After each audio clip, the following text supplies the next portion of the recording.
Hello, everybody. Welcome back to episode 4 of Everlasting Summer.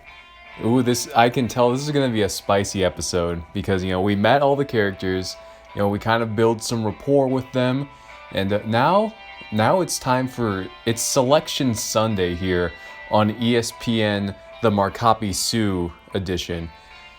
We are in day 2 of the summer camp.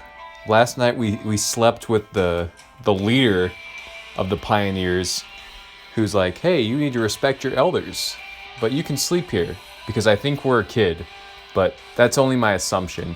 And you know what they say about assuming? You are ass. Okay, let's get into things. Day 2, I woke up next to the Blue Man group.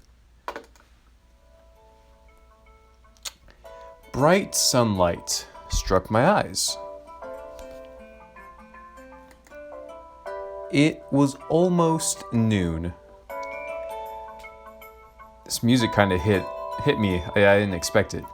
After stretching lazily on the bed and yawning, I started to recall the previous day.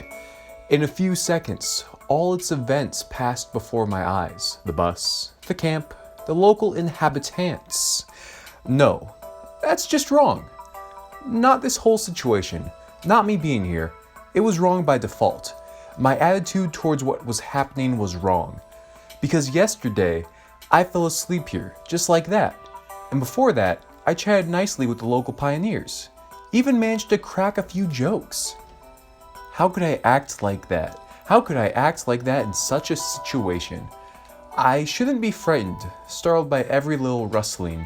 Should avoid all contact with the potentially hostile creatures. The last day's events were getting hazy, like I had a hangover. This really feels like the morning after a heavy drinking party. Yesterday's natural, flawless, absolutely normal... Yesterday's natural, flawless, absolutely normal conduct becomes a nightmare in the morning. A grotesque illustration from the Divine Comedy. Yes, it's just like that, and I can't change the past now. Then again, I'd probably assessed the situation and was acting accordingly. I glanced around, trying to figure out whether I had been thrown somewhere else, but Olga Dmitrievna's cabin looked like the same as yesterday. Everything seemed to be in its place, except for a pioneer uniform, which was hanging from the bedhead. I fumbled with it in distrust and tried it on. At least this is better than walking around in winter clothes. Wish I could see myself. Bet I looked like a clown. I bet when we first see our reflection, we'll be like, oh my gosh, we're like a teenager again. I'm just calling it now, is what I'm guessing. And for that, I needed a mirror. At least a tiny one. I finally found one on the wardrobe door. I believe we had a beard when we got on the bus, so we're probably not going to have that. Oh, I'm shocked and surprised. Okay, as we all know, Simone is Markapi, actually. Holy!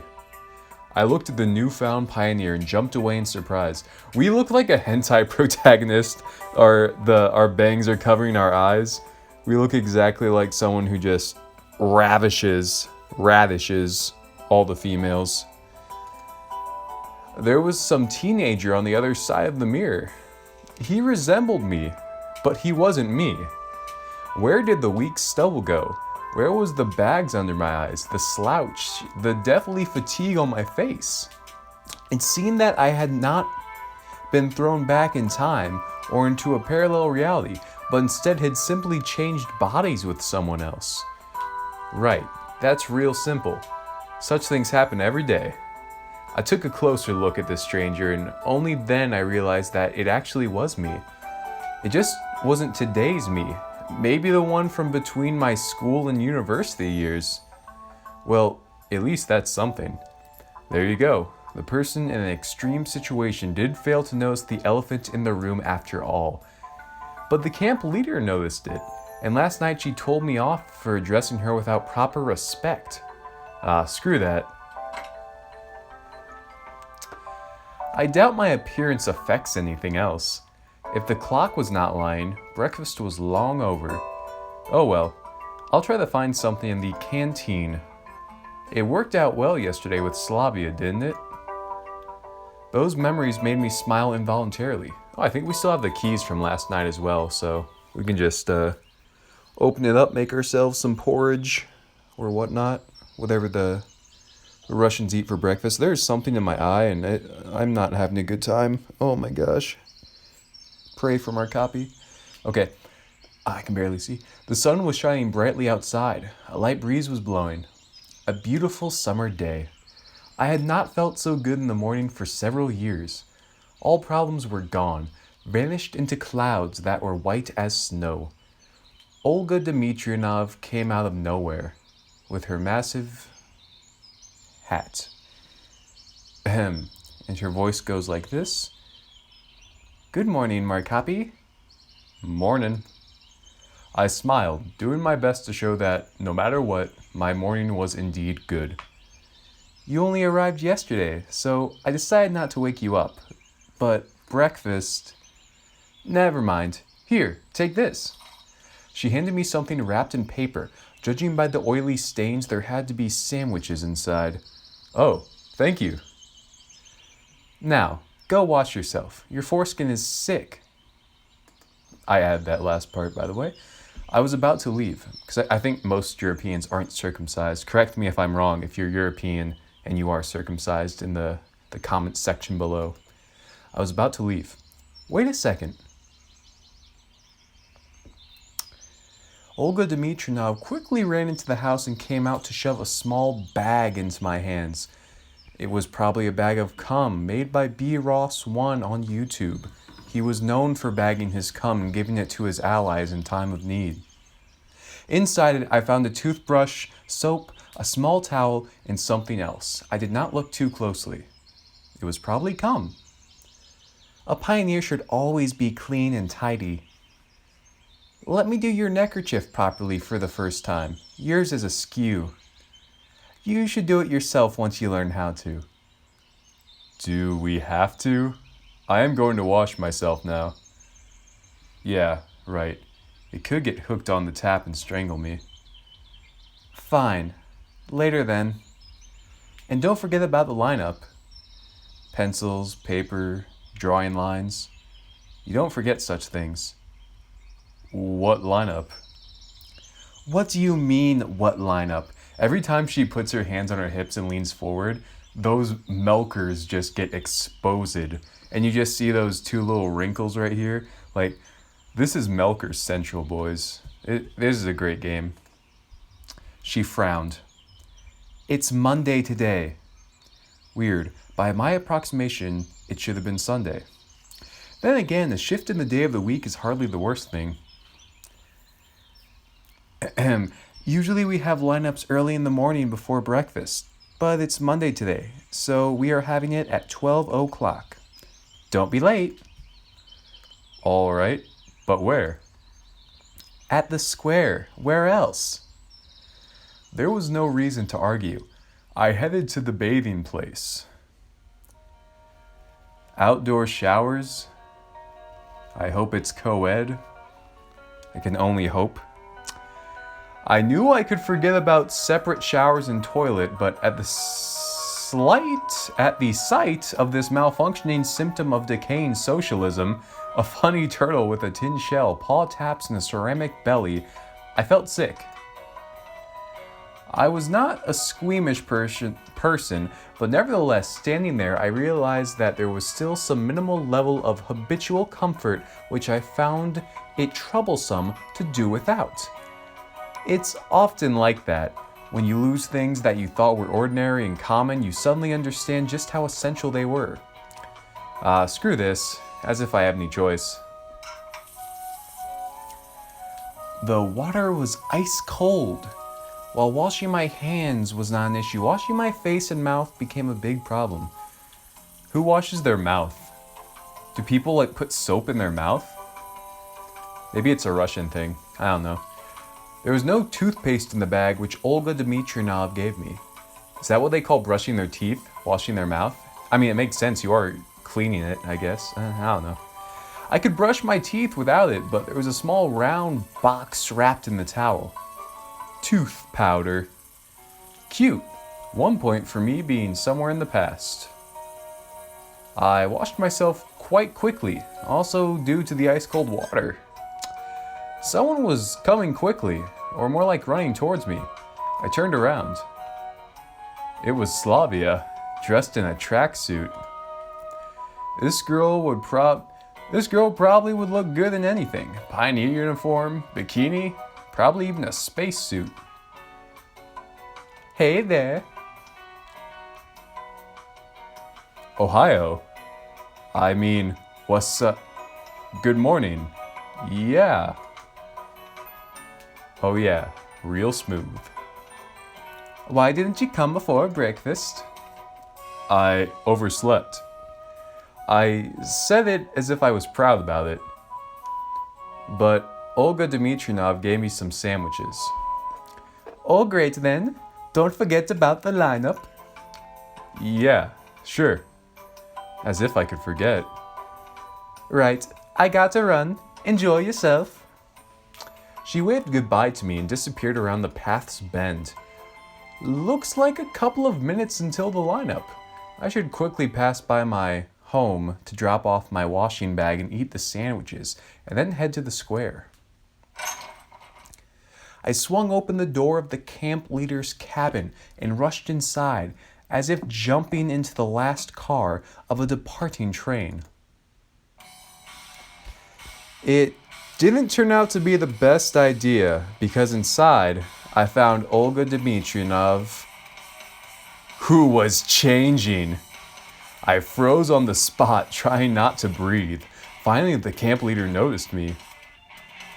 Markapi! I looked away immediately. Have you heard of knocking? Now get out!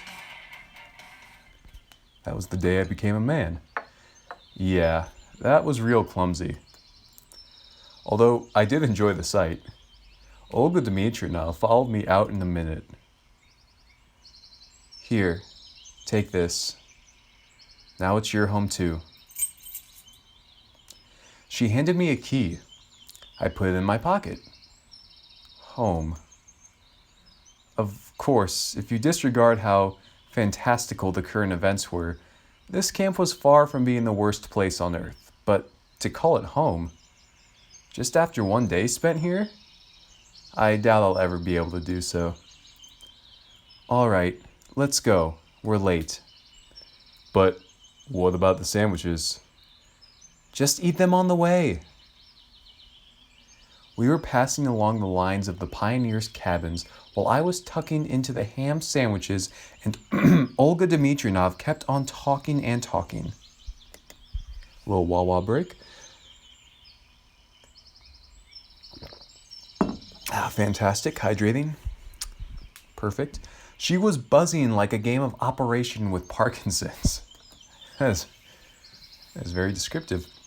But I cared nothing about the food. Understood. Huh? You weren't listening? Gosh, look at those milkers. How could I listen when you got milkers the size of Jupiter? Oh my goodness. The right one might be Saturn, the left one might be Jupiter by the looks of it, but anyway. Sorry. Today's the first day of your new life as a pioneer, and you should do your best so that it becomes a happy life. Yeah, definitely. I'm serious. A pioneer has many duties. Great responsibility is conferred upon him to participate in social work, to help his juniors, to study and study and study again. We here are all like one big family, and you will become a part of it. Yeah, a part. I'd even sign a party membership card if it could save me from listening to this nonsense. I hope that after your term here is over, you'll keep the most pleasant memories about our camp. Memories that will last your whole life. And when will this term end? Why do you keep asking silly things? Seems like I won't get any information from her. A shame, really. This world appears to be so friendly, but it never bothered to introduce itself to me. Perhaps now I can take things somewhat easier than yesterday. It seems like I have some unspoken ceasefire with it. It isn't trying to hurt me, but I'm forbidden from asking questions. Of course, this situation isn't a pleasant one, but what can I do about it? A bad peace is better than a good dispute. The most important thing for you now is to make the best of the time you will spend here. I'll do my best. Honestly, I was tired of this conversation. It would be good to know where that here is, but... We came to the square. The pioneers were already lined up. What? Is somebody not here yet? Nope, all here. She looked around at her brave pioneer troops. All right, go stand somewhere. Weird. Why did she tell me there are no more sleeping places? While the chief was running her mouth about our plans for the week, I stared at the people. A few heads away from me stood Electro Nick, a little further, Lena and Slavia, and at the end of the line, Ulyana and Eliza. Everyone I had met was here. Olga Dmitrievna spoke about some competitions, and I turned my attention to the monument. Is that Genda? Genda. I don't know. I could not remember any revolutionary with a similar name. He had a weird posture too, as if he was looking around with distrust, maybe contempt, or even disdain. Probably some local leader. Daydreaming again? Slavia brought me back to reality. Wow, she even dwarfed Slavia's knockers. That's an impressive feat. Olga Dmitrievna stood nearby. Still, remember the plan for the week? The plan? I will never forget the plan. Perfect. She looked at Slavia. Did you bring it? Yes. Slavia handed me a piece of paper. It's a checklist. Here are 4 tasks to check off. Do it all today.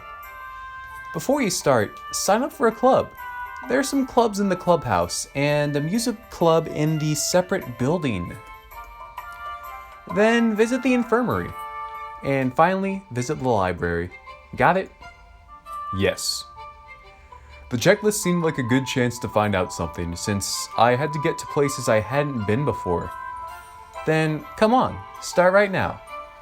What about lunch? Don't worry, I'll bring you more sandwiches. The checklist is more important. Good luck. They departed too fast for me to ask anything else. Missed breakfast, now I'll miss lunch too. This ain't good. Maybe I'll manage it in time somehow. Lunch starts at 1 p.m. Then again, if I'll go there, I might miss a place from the checklist. Okay, it's too early to go to the canteen anyway. Oh, cool, so we can go around. They said we have to go to join a club, library. Let's join a club first. I think that'd be epic. I went to the clubhouse. To tell the truth, I never really liked extracurricular activities. At school, I used to find any excuse to skip extra classes. At uni, I had no interest in participating in the student council. I wasn't interested in boxing, aero modeling, or sewing. So I came here just to check off the box. Nobody was there. I found myself in something like a hut of a junior robot enthusiast. There were wires and simple printed circuits scattered everywhere, chips, and on the table proudly stood an oscillograph.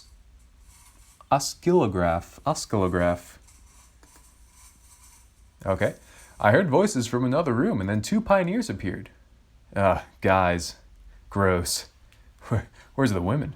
One was Electro Nick. Electro Nick is our boy, though, so he's aight.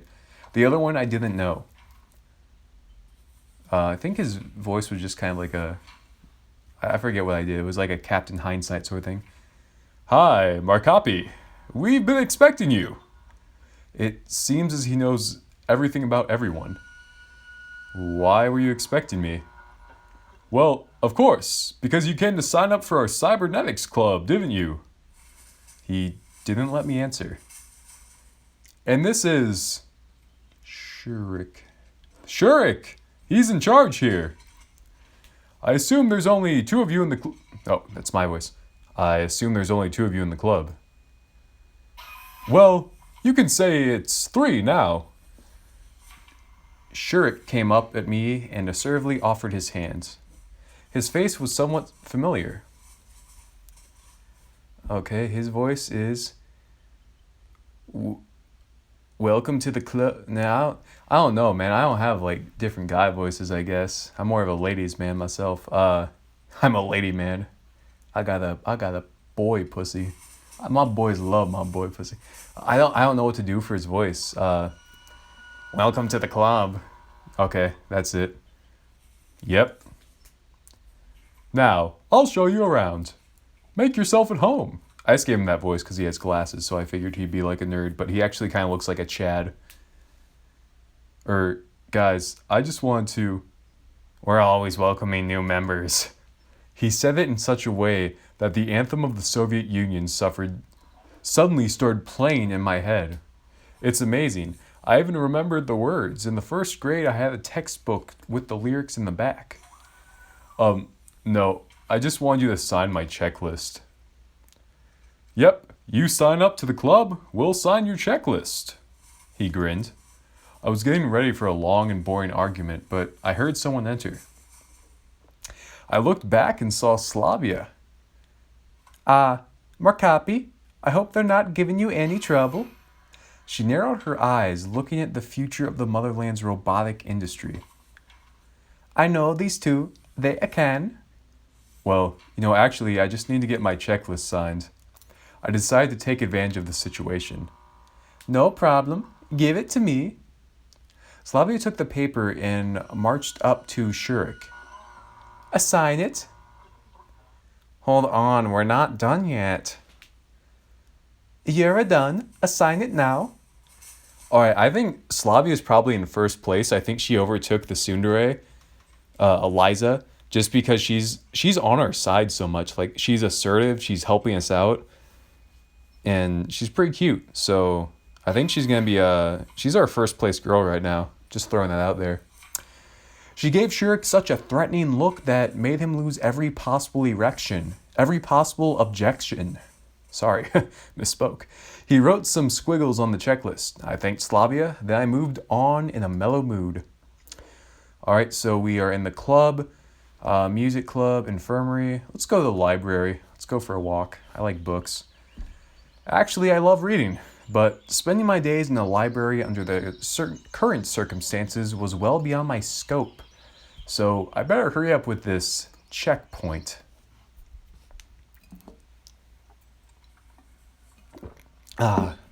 Refreshing. As I stepped inside, a memory from my childhood emerged in my head. It was very vivid.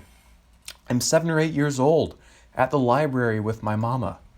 While she's looking through the books I might need for my studies, I'm sitting in the corner and looking through their collection of comic books. Back then, I didn't know why they had so many, or why I couldn't take some of them with me. The notion of collective property was something my mind hadn't grasped yet at that age. However, back then the whole concept of property was pretty hazy to me. This memory seemed even stranger now, while I was standing in this particular camp where they might have managed to build communism in 3 years. Soviet symbolism was all over the place, and shelves were full of related literature. Of course, I wasn't planning to read any of these. Getting acquainted with a full collection of books by Marx was the last thing on earth I would think of. Where's the librarian? I didn't spend much time looking for her. I looked closely. Short hair, thick glasses, rather cute face. She was snoring so peacefully I couldn't just wake her up. I can wait. If she doesn't wake up in half an hour, maybe then... I couldn't just sit there, so I took a random book off the nearest bookshelf. Arthur Schopenhauer, The World is Will and Representation. I opened it roughly in the middle and started reading. Why do you open a book in the middle? I mean, I guess you get into the juicy details, but I don't know. I like to start at the beginning and just do the whole darn thing. All right. The life of man, with its endless upkeep, wants, and suffering, is to be regarded as the explanation and paraphrase of the procreative act, i.e., the absolute claim of the will to live. And furthermore, it is also the reason the man owes nature his death, and thinks with anxiety of this debt. Is this not the evidence that our existence involves guilt? At any rate, we always exist. From time to time, paying with death for our birth, we always exist and alternatively bear all the joy and sorrow of life, since neither of both can pass us without some effect. That is a result of our stated will to live. Thus the fear of death, which in spite of all the miseries of life, hold us firmly to it, really elusive, but just as elusive is the impulse which has attracted us into it. This attraction itself may be seen objectively as the mutual longing glances of two lovers. They are the purest expression of the will to live, in its affirmation. How gentle and tender it is. It wants happiness, and quite pleasure, and mild joys for itself, for others, for all. Someone knocked on the door. I closed the book quickly and put it back in its place. What a nice habit, knocking on the door. I should pick it up. It was Lena. Oh. Hi. I smiled. Hi. I just want to return a book. She had the copy of Gone with the Wind I saw yesterday. Oh. Zenya is sleeping. I'll come back later. Okay, and another girl to voice? My goodness. I'm awake. I turned around and surprised to look at her. She eyed me closely from behind her table. What is it you wanted? I need you to check here. Give it here. She quickly signed the paper and gave it back to me. She had this look on her face that made me want to keep quiet. Lena came up to return her book. I thanked Zenya and went out. Cool. All right, we're going to get all these done today, aren't we? That's pretty epic. Infirmary or music club. We're closer to the infirmary. Let's go there. Oh, they have everyone's little faces where they're at. That's pretty epic. Yeah, infirmary. Epic. And water break. Excellent, excellent, excellent. What's the point of visiting the infirmary? My health was fine. The fresh local air clearly did me some good. I felt fresher than usual. But I just have to visit. I entered. A common infirmary, like my school's doctor's room. Oh, wow. She's got 2 different color eyes, some milkers, some hips. That's pretty epic. A middle-aged woman sat at the table. Obviously, she was a nurse. She gazed intently at me, assessing me while continuing to write something. "Well, hello, pioneer," said the nurse without being distracted from her work. "Good afternoon, ma'am. I have something." "Sit down, please." I looked around the room. "On the couch." I sat down. "Strip." Whoa. She said all of it with an even tone. "What for?" "To inspect, to osculate, to check on your health, you know." I didn't know Russians did penis inspection day as well. I thought that was just my summer camp. Interesting. "By the way, my name is Violetta, but you can call me Viola." "You can call me Areola." She turned to me. What are you waiting for? What are you waiting for? Strip." "But I have no health issues. I've got this." I neatly gave her the paper. "Later." She took the stethoscope off her neck, seemingly like she intended to probe me with it. Oh, please probe me. But then someone knocked on the door. The nurse answered unwillingly. Come in. In a moment, the door opened widely and Electro Nick rushed inside. Hello. I fell during the football game. Nonsense, of course. I'm okay. But Olga Dmitrinov... There was a massive bruise under Electro Nick's eye. I doubt that this could be a football injury. Sit down. I'll have a look, she said to him. And you, pass me your checklist. The nurse quickly signed it and continued. If something hurts, come to me immediately, pioneer. I decided not to answer and went out, closing the door behind me. That nurse is surely something else. All right, last on our checklist is the music club here. The music club, a small one-level building, was located some distance from the other camp's buildings. I opened the door and entered without hesitation. There was enough instruments for a whole orchestra here. Drums, guitars, even a piano. I spent some time looking closely at every instrument, wanting to guess the time period they were from, but suddenly I heard a crawling sound coming from underneath the piano.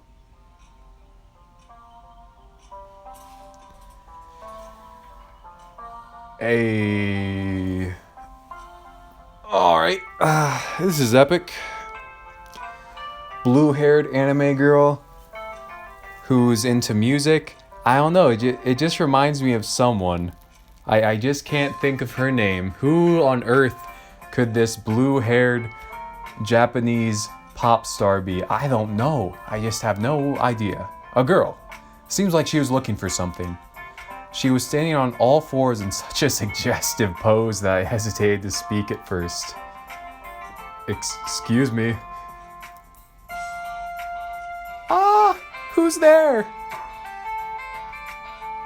She tried to stand up, but at the bottom of the piano prevented her from doing so. Ouch! She struggled out. Sorry I scared you. It's nothing. Oh, you got a checklist? You must be new here. Yes. My name is Miku. No, really, I'm serious. Nobody believes me, but it's my real name. My mother is Japanese. My dad met her when he was building. Well, it wasn't him who was building. He's an engineer. And when he was working on a nuclear power plant there, or a dam, or a bridge, whatever. She was talking so fast she swallowed half the words she tried to pronounce. I'm Markapi. Great. Want to be in our club? It's only me here now, but it'll be the two of us then. Do you play anything? When I became antisocial, I bought a guitar and learned a few chords, but then I forgot about it, since I quit everything that required more than a couple of hours to learn. You know, I wasn't planning to do anything like that, really. Oh, it's okay. I'll teach you. Maybe a trumpet, for example. How about a violin? I know it all, honestly. There was no point in arguing with the orchestra girl, since there was only another cascade of words waiting to blast at me. Hey, I'll think about it. Can you just sign it for now? Yes, sure. Give it to me. Be sure to come around. I sing too. I'll sing you some Japanese folk songs. Or maybe if you're not into that, something more contemporary. Sure. Thanks. Gotta go now. Of course. Come anytime.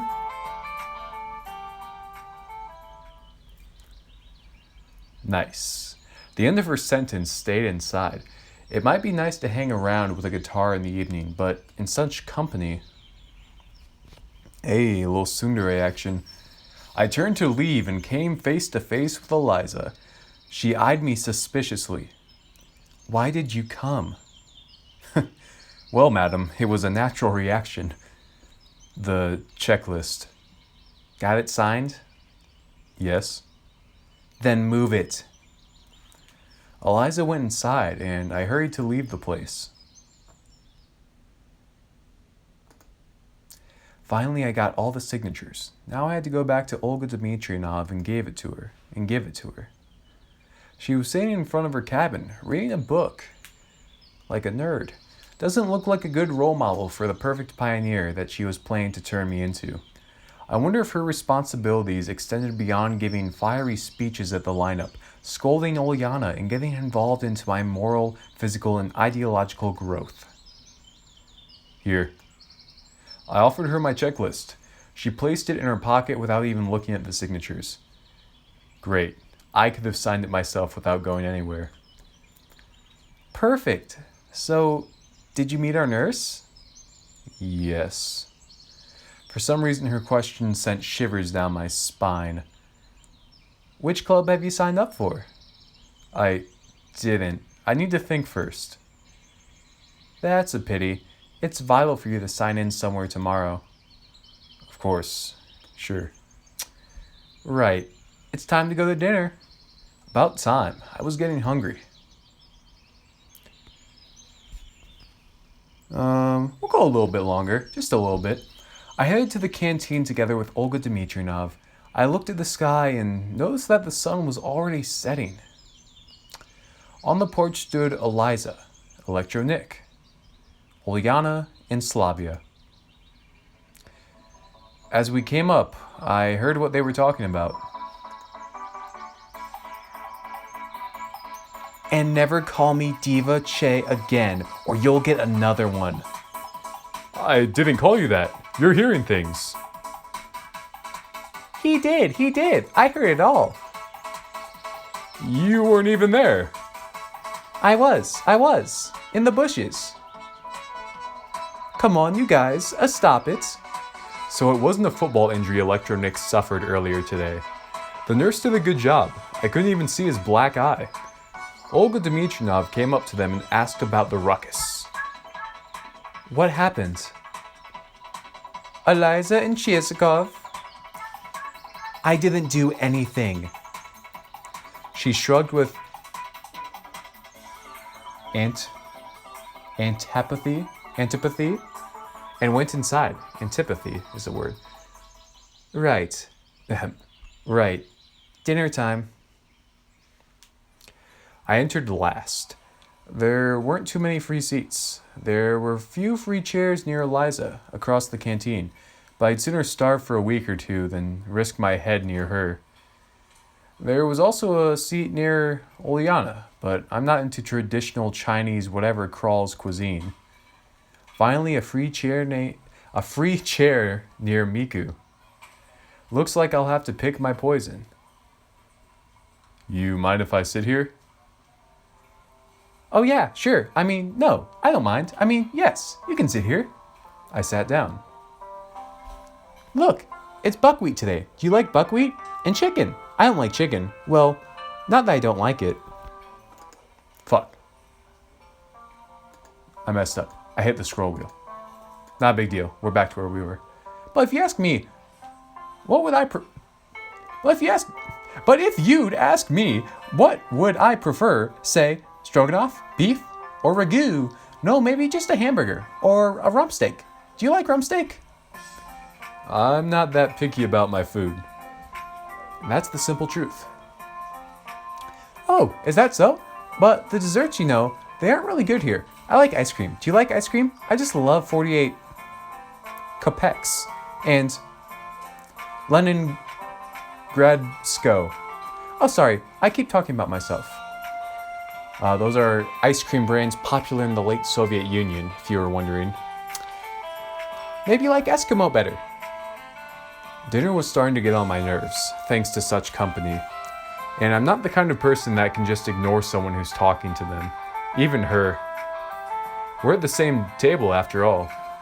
I once bought a waffle cone and started eating, and then you know what? I found a screw there. A real screw. Can you imagine that? Or was it the bolt? I don't really know. Screws are those that you tighten with screwdrivers, and bolts are those that you turn with a wrench, yes? If there was a speed eating contest going on, I would probably be in the top 3 winners by now. Right. I'll be going. Enjoy your meal. I got up and headed outside. Miku was saying something, but her words were drowned by the crowd of loudly dining pioneers. I went out and sat on the stairs, waiting for my dinner to settle down. I just sat there and watched night falling. Everything is so lively here during the day. Kids laughing and yelling happily, fooling and running around, constant chatter, games going on, swimming at the beach. But after dark, the camp changes entirely. The sounds of day were swapped for silence, only now and then broken by crickets chirping or a night bird. The camp was going to sleep. In every shadow, you could see things, maybe a ghost, or a spirit of the forest, or a wild animal. A human being would be the last thing to expect. That is how it looked at night, and now. The locals followed their routine very strictly. In the day, the camp was theirs. In the night, it belonged more to the forces of nature than to humans. Someone touched my shoulder. I looked back. It was Electro Nick.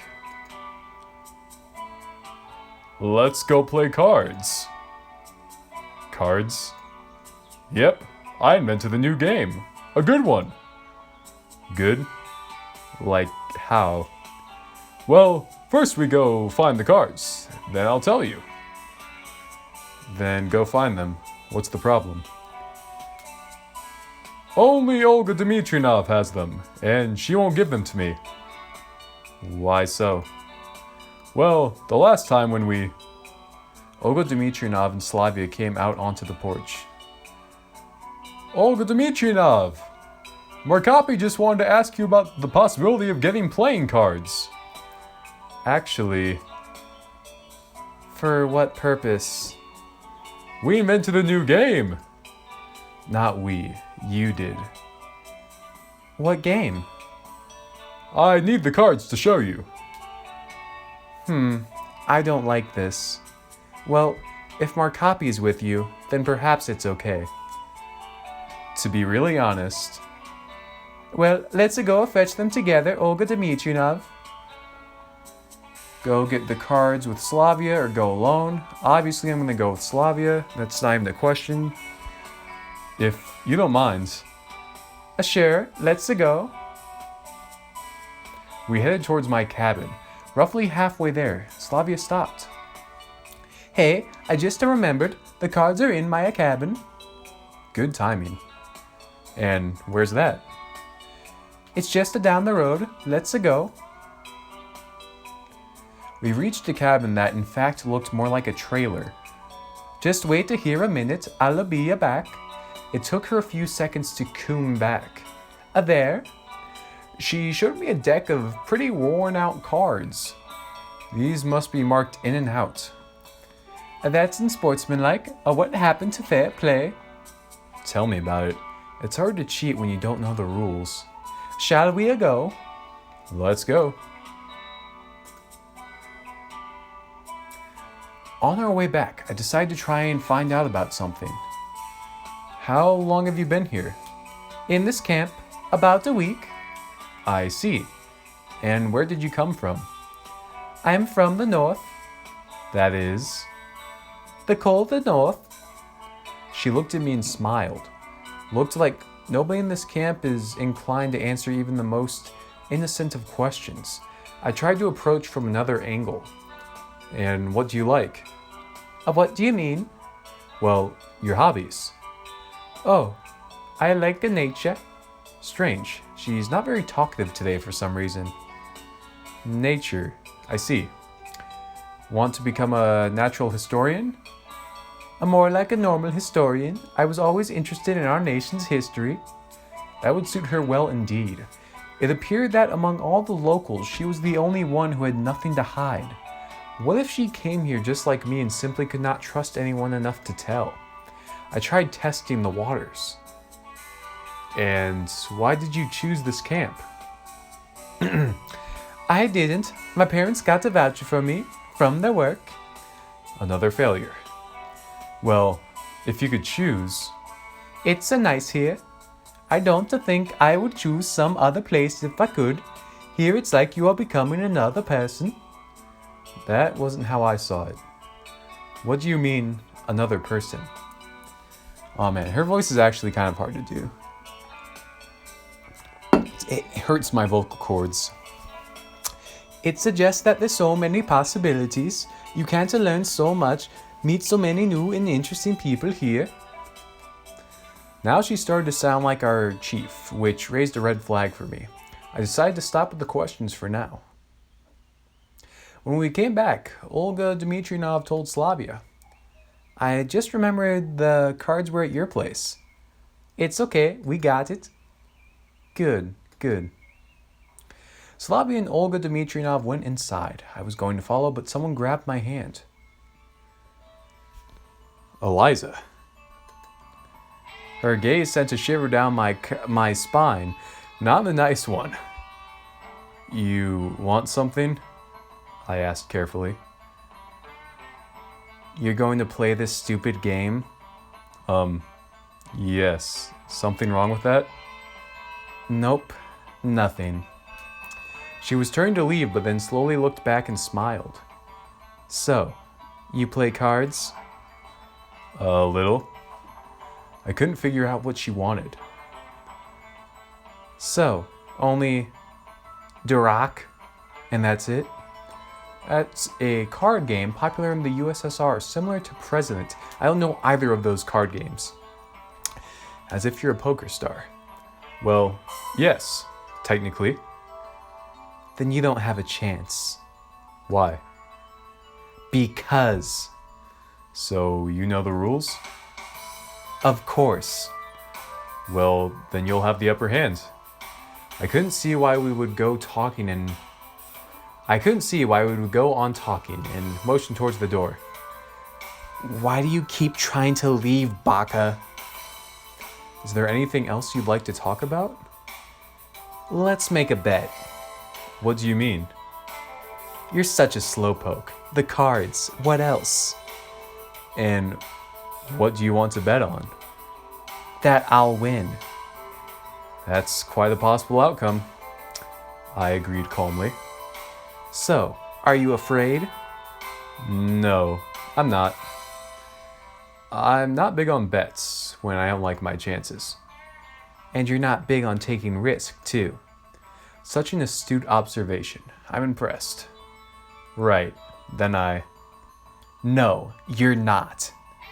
Now what? I sighed in exhaustion. She was starting to annoy me with her rubbish talk about some pointless bet. If you won't bet with me, I'll tell everyone that you tried to seduce me. What? You heard me. I could imagine her doing this. Don't be stupid. Who's gonna believe you? I've been here less than 2 days. Besides. Want to try your luck? Right. And what will happen if I win? I won't tell anyone anything. And if I lose?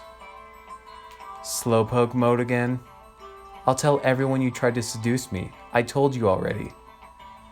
So you're telling me now that I have to work to prove that I didn't do something when I actually didn't do it? If that's how you want to look at it. Not a simple decision. On the one hand, if I was stupid to agree, I don't know the rules and gambling wasn't my thing. On the other hand, she could really make my life hell. Then again, can I even trust her? She can do it even if I win. So, have you made a decision? I was going to answer, but suddenly Lena came around me from behind. What? Nothing. Lena hurried inside. So? Well, I guess I'll bet with her. I don't really have a choice.